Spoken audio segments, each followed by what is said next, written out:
Dom stands for document object model. तो हमने देखा कि यहाँ से रिक्वेस्ट की गई और यहाँ से रिस्पॉन्स आ रही होती है, और हमने नेटवर्क टैब में देखा कि रिस्पॉन्स में हमें बहुत सारे रिसोर्सेज मिल रहे होते हैं, पर उन रिसोर्सेज को कैसे रीड करना है ये क्वेश्चन है। उसके बाद ये वेबसाइट और यूआई कैसे तैयार करना। तो ब्राउजर को जैसे वो रिसोर्सेज मिल जाते हैं तो यहाँ पे डॉम का यूज करता है, और डोम का यूज करके वो यहाँ पे पता करता कि सबसे पहला एलिमेंट और कौन सा ऑब्जेक्ट सबसे पहले आएगा, फिर उस ऑब्जेक्ट के इनसाइड डायरेक्ट चाइल्ड कौन सा है, फिर उसके इनसाइड चाइल्ड कितने होंगे और कौन से चाइल्ड होंगे, उनको फिर यहाँ पे रेंडर किया जाता। फिर उसके बाद मजीद चाइल्ड, जैसे कि इसके मजीद चाइल्ड्स हो सकते हैं और इसी तरह इसके मजीद चाइल्ड्स हो सकते हैं।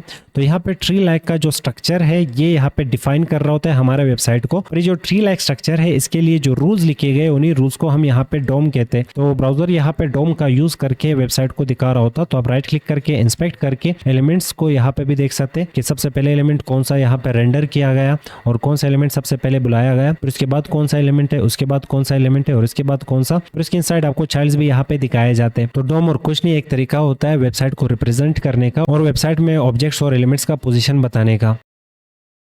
तो जब भी हम यहाँ पे अपने कंप्यूटर को ओपन करते हैं तो कंप्यूटर को ओपन करने के बाद हम यहाँ पे ब्राउजर को ओपन करते हैं, पर इंटरनेट तो होता नहीं हमारे कंप्यूटर में, तो हम यहाँ पे इंटरनेट का पैकेज लगाते हैं या तो वाईफाई खींचते हैं। तो किसी भी कंट्री में वाईफाई या तो इंटरनेट का जो सर्विस दिया जाता है उसे हम आईएसपी कह रहे होते हैं। ISP stands for internet service provider. तो हम अपने कंप्यूटर को वाईफाई का सर्विस देने के लिए हम कनेक्ट हो जाते हैं यहाँ पे आईएसपी के साथ, और आईएसपी का काम है यहाँ पे जो इंटरनेट के केबल्स उस मुल्क में बिछाए गए उनका ख्याल रखना। अब जो वेबसाइट हम एक्सेस कर रहे होते हैं वो आईएसपी तो हमें नहीं देता, क्योंकि आईएसपी का काम है सिर्फ वो केबल्स का ख्याल रखना और हमें इंटरनेट के साथ लिंक करना।